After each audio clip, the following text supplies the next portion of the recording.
Hello and welcome to Shivi. मैं आपका bio educator Ayan Arun. I am a medical student at IPGMER and SSKM hospital Kolkata. And now will continue with our lesson. Okay, हम जो lesson पढ़ रहे थे on plant physiology, हम उसे continue करेंगे। ओके, हम स्टार्ट करेंगे now with a new chapter that is the transport in plants. Okay, so will study about the transport in plants. हम लोग ट्रांसपोर्ट इन प्लांट्स क्या है पढ़ेंगे, प्लांट्स में कैसे ट्रांसपोर्ट होता है। ट्रांसपोर्ट किसका होता है? तो बेसिकली सब्सटेंस का होता है, substance that are required for plant. जैसे जो रूट्स जो मेरे पानी को लेते हैं, जो मिनरल्स को लेते हैं, उनको शूट्स तक पहुंचाना, ये शूट्स जहाँ पे फूड मैन्युफैक्चर होता है उसको रूट्स तक पहुंचाना, इन सब के बारे में हम लोग ट्रांसपोर्ट में पढ़ेंगे। अच्छा, first of all will start with basic intro की ट्रांसपोर्ट है क्या, प्लांट्स में कैसे सब्सटेंसेस का ट्रांसपोर्ट एक जगह से दूसरे जगह होता है। ठीक है, हम लोग बेसिकली ट्रांसपोर्ट को डिवाइड करेंगे into short distance transport and long distance transport. ठीक है, पहले शॉर्ट डिस्टेंस ट्रांसपोर्ट के बारे में बात करेंगे। ओके, ये किस प्रोसेस से होते हैं? तो ये डिफ्यूजन से होते हैं, फैसिलिटेटेड डिफ्यूजन से होते हैं, एक्टिव ट्रांसपोर्ट से होते हैं, ये सब शॉर्ट डिस्टेंस ट्रांसपोर्ट। ओके, इनके बारे में कंपैरेटिव स्टडी करेंगे between diffusion, facilitated diffusion and active transport. Okay, then अपन फिर पढ़ेंगे about the plant water relations. ठीक है, कि कैसे water is very essential for the plant to carry out its physiological activity. Okay, then अपन फिर बात करेंगे कि कैसे डिफरेंट टाइप्स ऑफ मेम्ब्रेन होते हैं एंड कौन कौन से डिफरेंट टाइप्स ऑफ सॉल्यूशंस होते हैं। देन हम लोग पढ़ेंगे about osmosis. Okay, osmotic pressure के बारे में पढ़ेंगे, will talk about plasmolysis. Then will एक बहुत इंपॉर्टेंट टॉपिक आता है जिसमें हम क्या करते हैं, basically osmotic pressure, turgor pressure and diffusion pressure deficit के बीच के कैलकुलेशंस को समझते हैं। ओके, नीट में ये क्वेश्चंस काफी पूछे गए हैं। जब आपको डिफ्यूजन प्रेशर डेफिसिट का एक वैल्यू दे देगा, टर्गर प्रेशर का वैल्यू दे देगा, आपको ऑस्मोटिक प्रेशर का वैल्यू दे देगा और आपसे पूछेगा कि सॉल्यूशन किधर से किधर ट्रेवल करेगा। ओके, तो ये सब अपन इस चैप्टर में पढ़ने वाले हैं। ये हो गया मेरा पहला पार्ट। ठीक है, इधर से मेरे जरूर एक दो क्वेश्चन बनते हैं एंड फिर एक दो क्वेश्चन बनते हैं मेरे नेक्स्ट पार्ट से। नेक्स्ट पार्ट में हम लोग क्या पढ़ेंगे, will study about a very important process in plant that is transpiration. हम लोग ट्रांसपिरेशन के बारे में पढ़ेंगे, हम लोग पढ़ेंगे अबाउट गटेशन के बारे में पढ़ेंगे, एसेंट ऑफ सैप के बारे में पढ़ेंगे, then the bulk transport that takes place through the phloem. तो इन सब चीजों को हम इस चैप्टर में बेसिकली कवर करने वाली है। मैंने आपको एक चैप्टर का एक ओवरव्यू दे दिया है कि हम चैप्टर में कैसे गो थ्रू करेंगे। तो सबसे पहले हम स्टार्ट करेंगे किसके संग, भाई बेसिक इंट्रो के ट्रांसपोर्ट है क्या। Now, plants में ट्रांसपोर्ट होता है। Now, this transport is further subdivided into short distance transport and long distance transport. Okay, तो पहले किन किन चीजों का ट्रांसपोर्ट होना चाहिए, तो देखो फ्लावरिंग प्लांट में हमें क्या क्या चीज का ट्रांसपोर्ट होना चाहिए, तो वाटर का ट्रांसपोर्ट होना चाहिए, मिनरल न्यूट्रिएंट्स का ट्रांसपोर्ट होना चाहिए, ऑर्गेनिक न्यूट्रिएंट्स का ट्रांसपोर्ट होना चाहिए एंड प्लांट ग्रोथ रेगुलेटर्स का ट्रांसपोर्ट होना चाहिए। तो इन चीजों का मेरा प्लांट में ट्रांसपोर्ट होना चाहिए। This transport can take place by two ways, either by short distance transport or by long distance transport.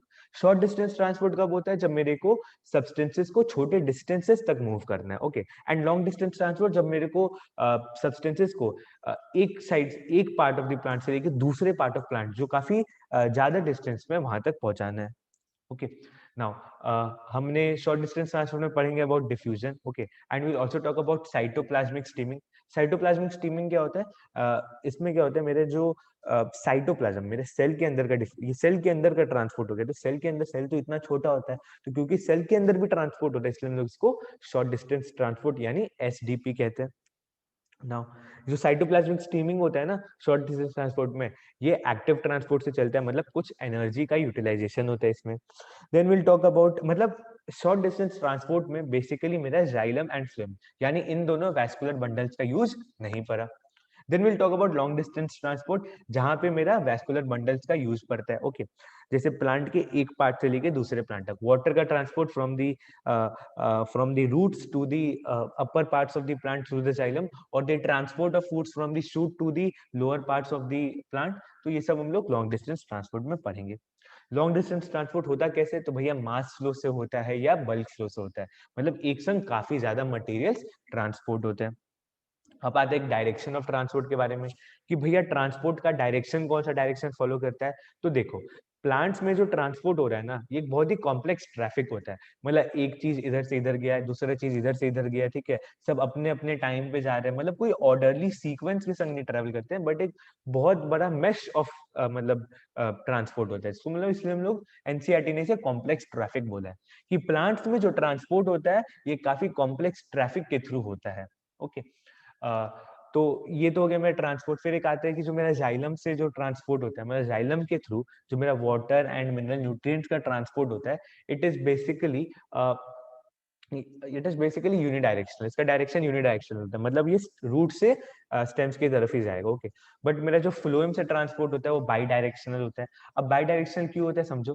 देखो लीफ में फूड बना तो लीफ जाके रूट्स को दिया, बट कभी कभी क्या होता है जब सेनेसेंस का टाइम होता है या जब सीजनल चेंजेस होते हैं तो मेरे क्या होते हैं, लीव्स जो होते हैं ना वो धीरे धीरे मरने लगते हैं। जब वो धीरे धीरे मरने लगते हैं तो क्या होगा, मेरा जो फूड्स होता है ना वो जाके कुछ कुछ अलग अलग जगह पे जाके स्टोर हो जाता है। जैसे रूट्स में ही जाके स्टोर हो गया, फिर उसका मेरे को फिर से ट्रांसपोर्ट लीफ की तरफ करना पड़ेगा, क्योंकि जब लीफ नया बनेगा तो उससे तो फूड का यूटिलाइजेशन होगा ना। तो फूड का यूटिलाइजेशन होगा तो फूड वहां तक पहुंचाने के लिए मेरे को क्या करना पड़ेगा, मेरे को इधर से मतलब रूट से या lower parts of the plant से भी अपर पार्ट्स ऑफ प्लांट तक जाना पड़ेगा। इसलिए फ्लोएम के थ्रू जो ट्रांसपोर्ट होता है दैट इज बाई डायरेक्शनल। मतलब ऑर्गेनिक एंड मिनरल न्यूट्रिएंट्स का transport is bidirectional, whereas water का transport through the xylem is usually unidirectional. Okay, तो ये तो था मेरे ट्रांसपोर्ट के बारे में एक बेसिक इंट्रो। आइए से लिखते हैं। So we are starting with the new chapter, that is transport in plants.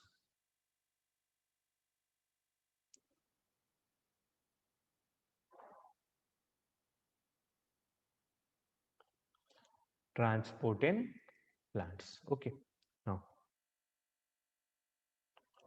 पहले तो materials to be transported.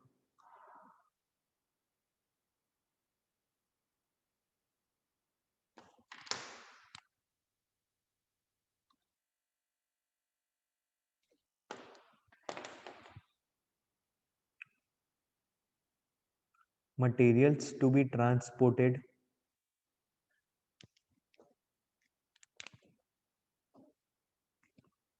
Water, mineral nutrients,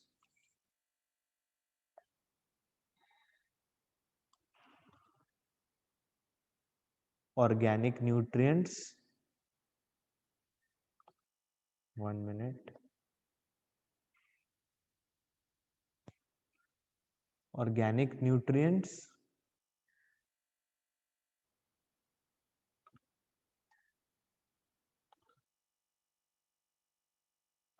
and plant growth regulators. Plant growth regulators. इन सब चीजों का पहले तो मेरे को ट्रांसपोर्ट करना पड़ेगा। ओके, नाउ ट्रांसपोर्ट को हम लोग डिवाइड करते हैं इनटू, जो मेरा ट्रांसपोर्ट होता है इसे अपन डिवाइड करते हैं इनटू एसडीपी यानी short distance transport, short distance transport and LDP यानी लॉन्ग डिस्टेंस ट्रांसपोर्ट में।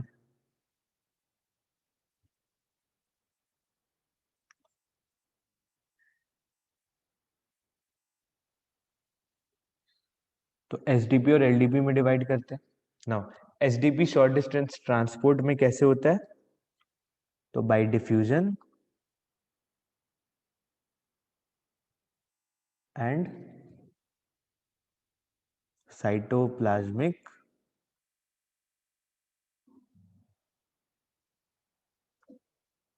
स्ट्रीमिंग से होता है। ओके, ये जो साइटोप्लाज्मिक स्ट्रीमिंग होता है ये एक्टिव ट्रांसपोर्ट से सपोर्ट होता है। एक्टिव ट्रांसपोर्ट से सपोर्ट होता है, मतलब इधर हो रहा है through small distances.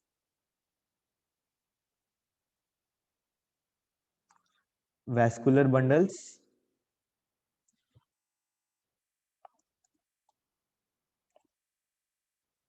Not required.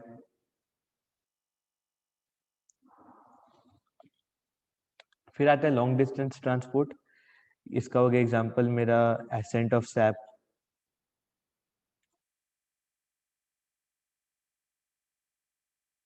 या मेरा हो गया ट्रांसपिरेशनल पुल,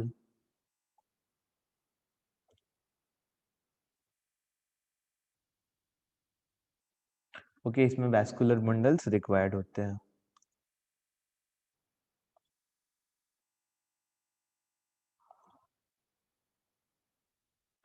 मतलब इसमें कौन कौन से आ गए मेरे, मास फ्लो के थ्रू होता है, मास फ्लो या ट्रांसलोकेशन, ये सब मतलब मेरा लॉन्ग डिस्टेंस ट्रांसपोर्ट में आता है, ट्रांसलोकेशन। तो ये तो था मेरा differences between short distance transport and long distance transport. Okay, अब ट्रांसपोर्ट का डायरेक्शन के बारे में आता है। तो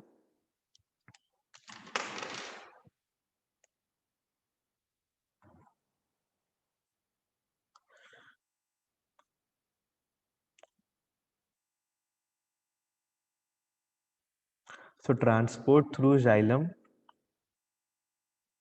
किसका होता है ट्रांसपोर्ट, तो वाटर का ट्रांसपोर्ट होता है एंड कुछ कुछ मिनरल्स का ट्रांसपोर्ट होता है, और एक होता है मेरा ट्रांसपोर्ट थ्रू फ्लोएम।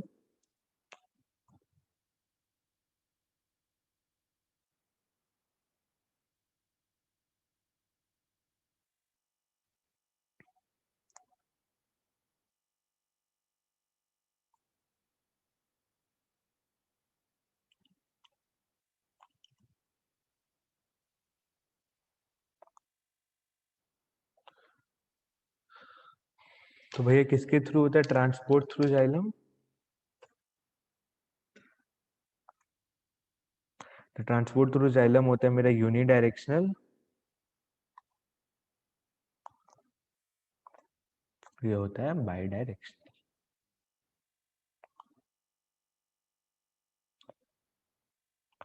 तो ये तो मेरा बेसिक इंट्रो हो गया अबाउट ट्रांसपोर्ट इन प्लांट्स, ठीक है। तो अब तक अभी तक हमने ट्रांसपोर्ट इन प्लांट्स के बारे में इतना पढ़ा है। अब हम लोग बात करेंगे जो शॉर्ट डिस्टेंस ट्रांसपोर्ट, जो तीन तरीके से होता है, diffusion, facilitated diffusion and active transport, उसके बारे में पढ़ेंगे। उसके बारे में बेसिकली एक कंपैरेटिव स्टडी करेंगे। Okay, so let's start with the first means of transport, that is diffusion. Okay, तो अपन स्टार्ट करते हैं with diffusion.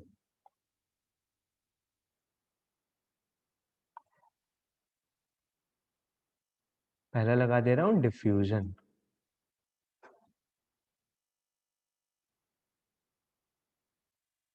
Now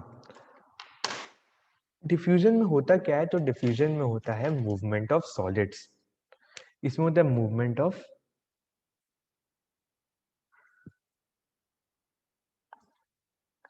movement of substances from a higher concentration to a lower concentration. मतलब diffusion में क्या होता है, diffusion में मेरे सब्सटेंसेस हो सकते हैं, आयंस हो सकता है, मॉलिक्यूल्स हो सकता है, गैसेस हो सकते हैं, ठीक है। इनका movement from region of higher concentration, मतलब वहां पे जहाँ पे इनका कॉन्सेंट्रेशन, वहां पे अमाउंट ज्यादा है, टू वहां पे जहाँ पे उनका अमाउंट कम है या कॉन्सेंट्रेशन कम है, इसको कहते हैं डिफ्यूजन। ओके, डिफ्यूजन के होते हैं कुछ कुछ फीचर्स, तो आइए इनके फीचर्स को समझते हैं। Features, what are some of the features of diffusion. तो सबसे पहले फीचर तो डिफ्यूजन का है कि डिफ्यूजन जो होता है, ये मेरा एक डाउनहिल प्रोसेस होता है। डाउनहिल प्रोसेस क्यों बोला, तो समझ में आ रहा है, हाँ भाई, हाई कॉन्सेंट्रेशन से लो कॉन्सेंट्रेशन की तरफ हो रहा है। हम लोग इसको एक रैंडम प्रोसेस कहते हैं। रैंडम प्रोसेस क्यों कह रहे हैं इसको, क्योंकि ये कोई फिक्स्ड डायरेक्शन या फिक्स्ड पाथ को पकड़ता नहीं है। अगर हाई कॉन्सेंट्रेशन से लो कॉन्सेंट्रेशन में ये ट्रांसपोर्ट हो रहा है, तो ये नहीं कि खाली एक डायरेक्शन में होगा, ये मल्टी डायरेक्शन फॉलो करके हाई कॉन्सेंट्रेशन से लो कॉन्सेंट्रेशन में जा सकता है। नाउ नेक्स्ट चीज ये है कि ये एक स्लो प्रोसेस है। नाउ स्लो प्रोसेस क्यों है, बिकॉज इट टेक्स टाइम, ठीक है। मतलब diffusion of substances from one point to another point takes time, ठीक है, इसलिए इसको हम लोग स्लो प्रोसेस बोलते हैं। इसको एक फास्ट प्रोसेस नहीं कहते, स्लो प्रोसेस कहते हैं। नाउ एक कॉन्सेंट्रेशन ग्रेडियंट के अलोंग हो रहा है, तो ये तो अपन को समझ में आ रहा है। नाउ ये एक सेलेक्टिव प्रोसेस नहीं होता है, not a selective, sorry, it is not a selective process, not a selective process. क्यों हमने कहा नॉट अ सिलेक्टिव प्रोसेस, ऐसा नहीं है कि खाली कुछ पर्टिकुलर सॉलिड्स का या कुछ पर्टिकुलर गैसेस का ही मेरा डिफ्यूजन हो सकता है, सारे गैसेस का डिफ्यूजन हो सकता है। So it is not a selective process. It is not dependent on a living system, ये किसी लिविंग सिस्टम पे डिपेंडेंट नहीं होता है, non dependent on living system.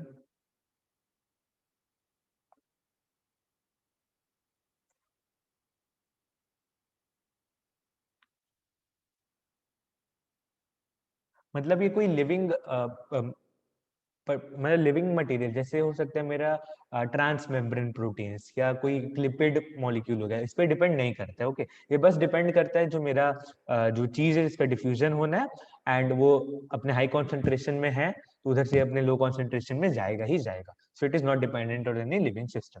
ये थे फीचर्स ऑफ डिफ्यूजन। नाउ जो मेरा रेट होता है ना डिफ्यूजन का, उसके बारे में कुछ कुछ पॉइंट समझते हैं। सो factors affecting rate of diffusion। तो फैक्टर्स जो मेरे रेट ऑफ डिफ्यूजन को अफेक्ट करते हैं उसको समझते हैं। सबसे पहला फैक्टर होता है मेरा कॉन्सेंट्रेशन ग्रेडियंट, कि मेरा एक हाई कॉन्सेंट्रेशन से लो कॉन्सेंट्रेशन में जाना चाहिए। सेकेंड है मेरा permeability of the membrane,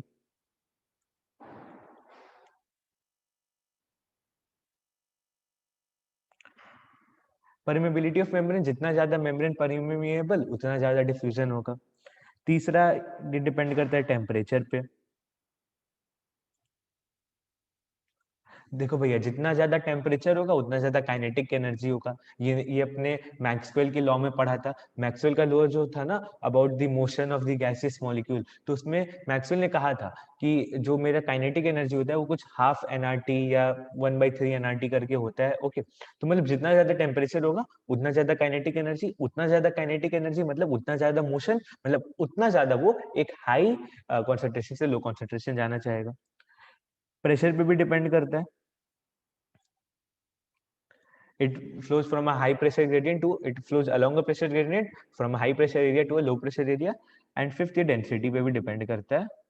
but density भी जो डिपेंड करता है ये डिपेंड करता है इनवर्सली। ओके, मतलब कि अगर तुम डेंसिटी को ज्यादा करोगे तो रेट ऑफ डिफ्यूजन तुम्हारा कम होगा according to Graham's law of diffusion. Graham's law of diffusion आपने गैसेस लॉज में पढ़ा होगा, स्टेट्स ऑफ मैटर में पढ़ा होगा कि जो रेट ऑफ डिफ्यूजन होता है इट इज इनवर्सली प्रोपोर्शनल। लिख देता हूँ मैं यहाँ पे, the rate of diffusion is inversely proportional to the root of density of gas। Okay, rate of diffusion is inversely proportional to root of density। ये Graham's law था, ठीक है, ग्राहम्स लॉ ये आपने केमिस्ट्री में पढ़ा होगा। नाउ प्रेशर पे डिपेंड करता है तो हाँ, प्रेशर ग्रेडियंट जानना चाहिए। PG should be high, pressure gradient high होना चाहिए। टेम्परेचर होगा ज्यादा तो काइनेटिक एनर्जी होगा मेरा ज्यादा, काइनेटिक एनर्जी ज्यादा तो डिफ्यूजन भी ज्यादा। जितना ज्यादा परमिएबल, जितना ज्यादा परमिएबल उतना ज्यादा डिफ्यूजन, उतना ज्यादा diffusion. And finally concentration gradient, तो ये तो अपन को समझ में आता ही। ओके, तो ये था फैक्टर्स जिस पे डिफ्यूजन डिपेंड करता था। तो जो फैक्टर्स हमने देखा फाइनली डेंसिटी वाला फैक्टर्स, डेंसिटी वाले फैक्टर्स से कुछ बहुत इंपॉर्टेंट पॉइंट्स निकल के आते हैं, उससे मैं यहाँ लिख देता हूँ। ठीक है, तुम जानते हो डेंसिटी का ऑर्डर क्या है? डेंसिटी का ऑर्डर है कि मेरा सॉलिड का डेंसिटी सबसे ज्यादा, फिर आता है लिक्विड और फिर आता है मेरा गैस। तो अगर डेंसिटी का ऑर्डर ऐसा है तो डिफ्यूजन का ऑर्डर कैसे होगा? मैंने पहले कहा था density is inversely proportional to diffusion, तो डिफ्यूजन का ऑर्डर होगा मेरा gas, liquid and then solid. मतलब कि जो मेरा डिफ्यूजन हो रहा है ये मेरा किसका ज्यादा होगा? तो गैस का ज्यादा होगा। डिफ्यूजन क्या सॉलिड का ज्यादा होगा? डिफ्यूजन सॉलिड का ज्यादा नहीं होगा। ठीक है, तो ये मेरा एक इंपॉर्टेंट पॉइंट आ रहा है। सो मतलब diffusion is obvious in gases and liquids, but diffusion is not obvious in gases, rather diffusion of solids is मतलब possible। मतलब क्या मैंने कह रहा हूं कि मतलब सॉलिड्स के थ्रू डिफ्यूजन होना कम होता है, सॉलिड्स के थ्रू डिफ्यूजन कम होता है, बट सॉलिड्स का डिफ्यूजन ज्यादा होता है। मतलब यहाँ लिख देता हूं मैं, एनसीईआरटी की एक बहुत इंपॉर्टेंट लाइन है,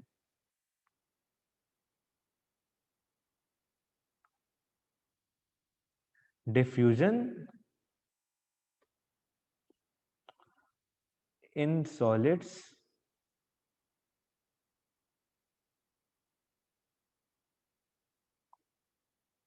rather than of solids is likely। समझ गए पॉइंट? कि मतलब सॉलिड्स का डिफ्यूजन हो सकता है बट सॉलिड्स के थ्रू डिफ्यूजन नहीं हो सकता, मतलब डिफ्यूजन इन सॉलिड्स। ठीक है। डिफ्यूजन सॉलिड्स का हो सकता है but diffusion through the solids नहीं हो सकता है। ठीक है, तो ये तो था मेरा अबाउट डिफ्यूजन के बारे में पार्ट्स। ठीक है, डिफ्यूजन समझ में, डिफ्यूजन के एप्लीकेशंस भी आप कह सकते हैं कि चलो डिफ्यूजन तो होता है, इसमें क्या होता है मेरा डिफ्यूजन के थ्रू मेरा शॉर्ट डिस्टेंस ट्रांसपोर्ट हो जा रहा है। ठीक है, गैसियस ट्रांसपोर्ट मेरा डिफ्यूजन के ही थ्रू होता है प्लांट्स में। नेक्स्ट फिर जो मूवमेंट ऑफ सब्सटेंसेस होता है वो एक प्लांट पार्ट से दूसरे प्लांट पार्ट जो करीब हो वो भी डिफ्यूजन के थ्रू होता है। और सेल्स में भी जो मतलब सेल और एक सेल मतलब टिश्यूज में जो सेल्स होते हैं उनके बीच का ट्रांसपोर्ट भी थ्रू डिफ्यूजन ही होता है। या जो मेरे लीफ के इंटरसेलुलर स्पेसेस से जो मेरे वाटर मॉलिक्यूल आउटसाइड एनवायरनमेंट में जाते हैं, कैसे जाते हैं, लीफ हो गया, लीफ ये लीफ हो गया समझ लो, लीफ के कुछ इंटरसेलुलर स्पेसेस है जहां पे मेरा मेसोफिल सेल्स नहीं होगा, तो उन इंटरसेलुलर स्पेस से मेरा आउटसाइड दी इन्वायरमेंट जो जाता है मेरा लिक्विड कैसे जाता है, in the form of gaseous form में। ओके, एंड ये गैसियस फॉर्म में जा रहा है मतलब ये डिफ्यूजन का एग्जांपल हो गया। तो मतलब एप्लीकेशंस क्या आ गया, तो कह दोगे तुम कि मतलब it is only means of gaseous transport with in plants. Diffusion में मेरा सब्सटेंस एक पार्ट से दूसरे पार्ट में ट्रैवल करता है, सेल टू सेल ट्रैवल करता है, and intercellular space of the leaf से आउटसाइड में ट्रैवल करता है थ्रू डिफ्यूजन। अब हम पढ़ेंगे अबाउट द फैसिलिटेटेड डिफ्यूजन।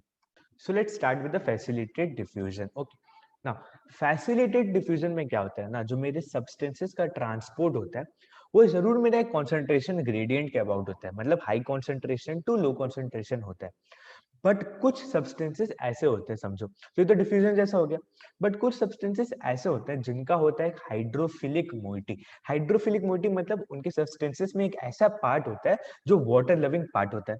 अच्छा, हम जानते हैं कि जो मेरा मेम्ब्रेन होता है, जो मेरा मेम्ब्रेन होता है वो किसका बना होता है, लिपिड्स का बना होता है। Lipids are one of the most important structures of the cell membrane. Cell membrane के स्ट्रक्चर को लिपिड्स बनाते हैं ना। तो वो सब्सटेंसेस जो लिपिड्स में सॉल्युबल हो उनका तो चलो आराम से ट्रांसपोर्ट हो जाएगा, बट वो सब्सटेंसेस जिनके पास एक हाइड्रोफिलिक मोइटी यानी लिपिड्स के लिए नॉट अट्रैक्टिव मतलब लिपिड से रिपल्सिव होगा, उनका तो ट्रांसपोर्ट डिफिकल्ट हो जाएगा। पर तो उनका ट्रांसपोर्ट होता है थ्रू सम ट्रांसमेम्ब्रेन चैनल्स। ठीक है, उनका ट्रांसपोर्ट होता है through transmembrane channels. So this transport of molecules with a hydrophilic moiety from a from an area of high concentration to an area of low concentration through the transmembrane channels is called as facilitated diffusion। मतलब उन substances का जो lipids में soluble नहीं होते हैं उनका transport करा रहे हैं हम हाई कॉन्सेंट्रेशन से लो कॉन्सेंट्रेशन की ही तरफ थ्रू द ट्रांसमेम्ब्रेन चैनल, इसी को कहते हैं अपन facilitated diffusion. So let's start with the facilitated diffusion.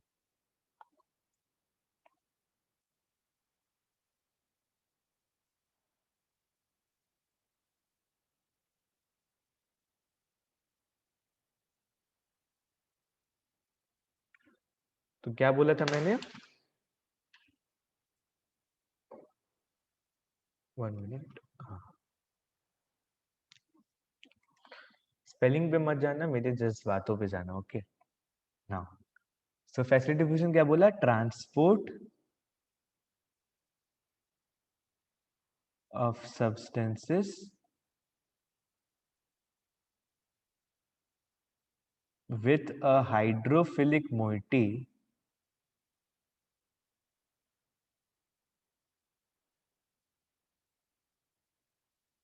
from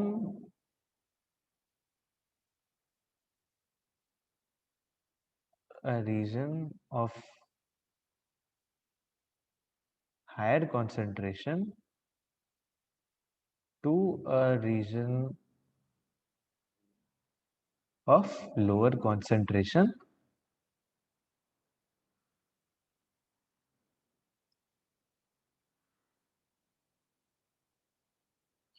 through transmembrane proteins।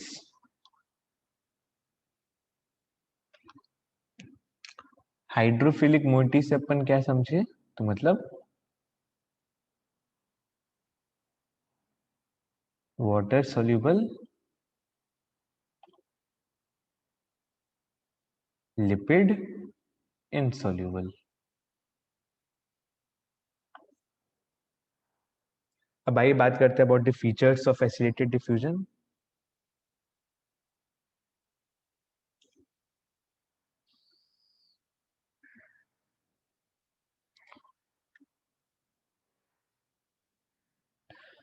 Features of facilitated diffusion, सबसे पहला तो ये भी एक डाउनहिल प्रोसेस है। डाउनहिल मतलब पैसिव प्रोसेस है। डाउनहिल का मतलब ही पैसिव प्रोसेस होता है, अपहिल मतलब active process. So downhill process होता है।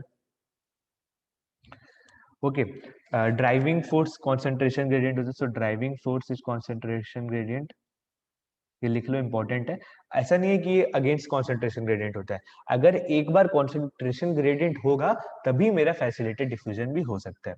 So driving force is concentration gradient.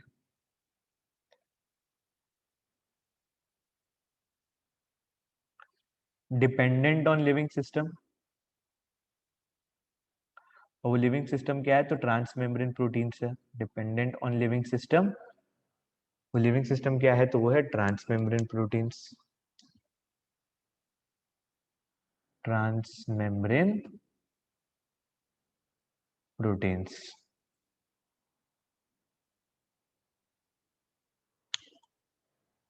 Facilitated diffusion जो है वो कभी भी लो कॉन्सेंट्रेशन से हाई कॉन्सेंट्रेशन की तरफ नहीं होगा। लो कॉन्सेंट्रेशन से हाई कॉन्सेंट्रेशन की तरफ कभी नहीं होगा। स्पेसिफिक प्रोसेस होता है, स्पेसिफिक प्रोसेस होता है, and it is reactive to side chain inhibitors.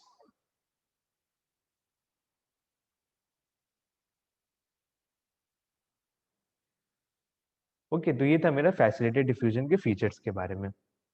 हम लोग पढ़ेंगे कुछ और फैक्ट्स ऑफ फैसिलिटेटेड डिफ्यूजन के बारे में। तो फैसिलिटेटेड डिफ्यूजन में जो मेरा ये ट्रांसमेम्ब्रेन प्रोटीन्स होता है या जो ट्रांसमेम्ब्रेन चैनल बताता है ना, ये मेरा कॉन्सेंट्रेशन ग्रेडियंट नहीं बनाता है। तो ये बहुत इंपॉर्टेंट पॉइंट है, जो बहुत बच्चों को कंफ्यूजन में रहता है। उन्हें लगता है कि जो ट्रांसमेम्ब्रेन चैनल्स होते हैं ना, वही मेरा ये कॉन्सेंट्रेशन ग्रेडियंट बनाता है। ये एकदम गलत कॉन्सेप्ट है। कॉन्सेंट्रेशन ग्रेडियंट पहले से होना चाहिए फॉर फैसिलिटेटेड डिफ्यूजन।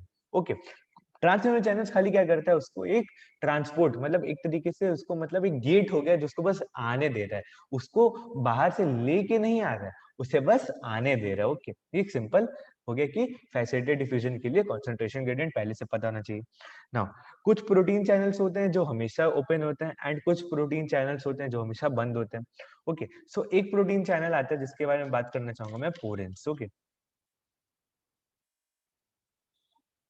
पोरेंस। नाउ, पोरेंस जो होते हैं, ये प्रोटीन चैनल कहाँ प्रेजेंट होते हैं, तो मेम्ब्रेन ऑफ प्लास्टिड्स, माइटोकॉन्ड्रिया और बैक्टीरिया में होते हैं पोरेंस। पोरेंस, ठीक है, पोरेंस एक तरीके के ट्रांसमेम्ब्रेन प्रोटीन होगा, एक तरीके के ट्रांसमेम्ब्रेन, एक तरीके के मेरे पोरेंस मेरे एक तरीके के ट्रांसमेम्ब्रेन प्रोटीन हो गए। तो पोरेंस होता है transmembrane proteins. Okay, membranes of plastid ये क्या होते हैं, कुछ स्मॉल स्मॉल सब्सटेंसेस को पास होने देते हैं, स्मॉल सब्सटेंसेस को पास होने देते हैं, small substances can easily pass through the porins channel. Okay, फिर एक आता है मेरा कुछ कुछ अगर हम वाटर के ट्रांसपोर्ट के बारे में, तो वाटर का जो बल्क ट्रांसपोर्ट होता है ना, उसमें मेरे कुछ कुछ वाटर चैनल्स इन्वॉल्व होते हैं। और ये जो वाटर चैनल्स, ये जो मेरे वाटर चैनल्स इन्वॉल्व होते हैं बल्क ट्रांसपोर्ट ऑफ वाटर में, ये 8 डिफरेंट टाइप ऑफ प्रोटीन से बने होते हैं, जिन्हें हम कहते हैं एक्वापोरेंस।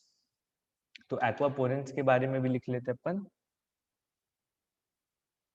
एक्वापोरेंस,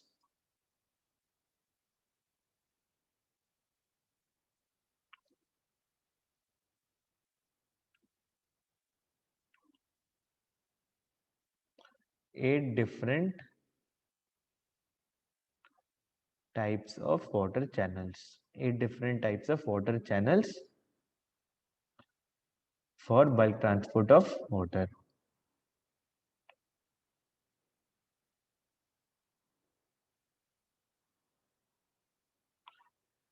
तो ये तो रहा मेरा फैसिलिटेटेड डिफ्यूजन के बारे में। अच्छा, फिर मेरा आता है एक important discussion about symport, antiport, uniport. तो अब हम लोग उसको समझते हैं। तो चलिए हम बात करेंगे about symport, antiport and uniport. सबसे पहले तो ये समझो कि कुछ ट्रांसमेम्ब्रेन प्रोटीन्स ऐसे होते हैं, कुछ ट्रांसमेम्ब्रेन चैनल ऐसे होते हैं जो फैसिलिटेट डिफ्यूजन को तभी होने देते हैं when two molecules are involve. ठीक है, जब दो मॉलिक्यूल पास ऑन करते हैं तभी मेरा चैनल्स चलता है। ओके, सो इस टाइप को हम लोग, तो इसी में आएंगे हम लोग पढ़ेंगे सिम्पोर्ट, यूनिपोर्ट एंड एंटीपोर्ट। तो सबसे पहले तो some protein channels,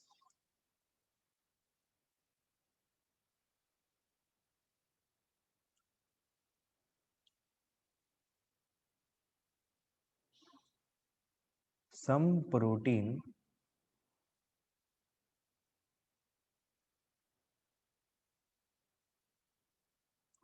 allow facilitated diffusion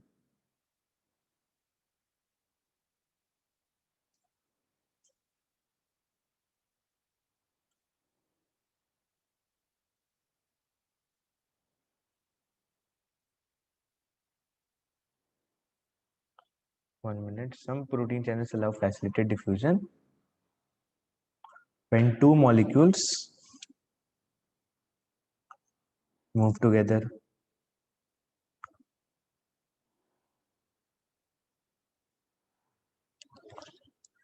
एक हो गया मेरा यूनिपोर्ट, एक हो गया मेरा, पहले तो सिम्पोर्ट के बारे में बात कर लेते हैं। सिम्पोर्ट, एक हो गया एंटीपोर्ट और एक हो गया uniport.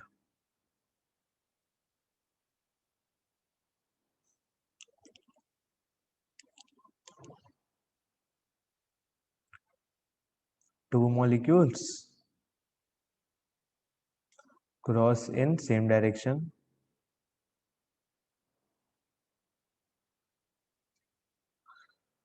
two molecules cross in opposite direction, one molecule